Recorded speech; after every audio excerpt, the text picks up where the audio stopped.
అభ్యాసే తెలుగు లెర్నింగ్కు స్వాగతం సుస్వాగతం. అందరికీ నమస్కారం. మీ పెద్దింటి రామకృష్ణ చక్రవర్తి.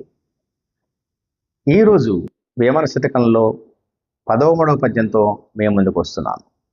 హీనుడనేవాడు ఏం చేసినా కానీ సమాజంలో మంచి గుర్తింపు రాదు అనే విషయాన్ని ధృవీకరించడం కోసం వేమన చెప్పినటువంటి పద్యం ఇది.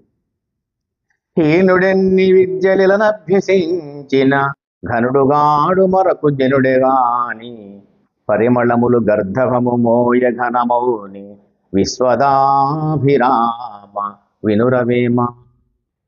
చూడండి, హీనుడనేవాడు ఇలా ఈ సమాజంలో, ఈ ప్రపంచంలో ఎన్ని విద్యలు అభ్యసించినా కానీ ఘనుడు మాత్రం కాడు, మరొక జనుడే కానీ, మామూలు సామాన్యుడే అవుతాడు కానీ ఘనుడు మాత్రం కాడు.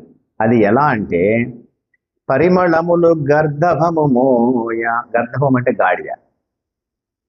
సువాసనల్ని గాడిద ఎంత దూరం మోసుకెళ్ళినా కానీ అది గాడిదే అవుతుంది కానీ పరిమళాలతో కూడింది కాదు. ఆ సువాసనని వెదజల్లలేదు, వ్యాపింపజేయలేదు. సువాసనల్ని మోసినా గాడిద గాడిద. అలాగే ఎన్ని శాస్త్రాలు అభ్యసించినా, ఎన్ని విద్యలు అభ్యసించినా హీనుడు హీనుడే.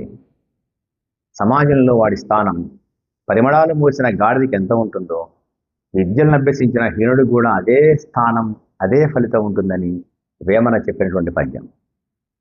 చాలా అద్భుతమైన పద్యం. అందరూ నేర్చుకోండి, నేర్పించండి.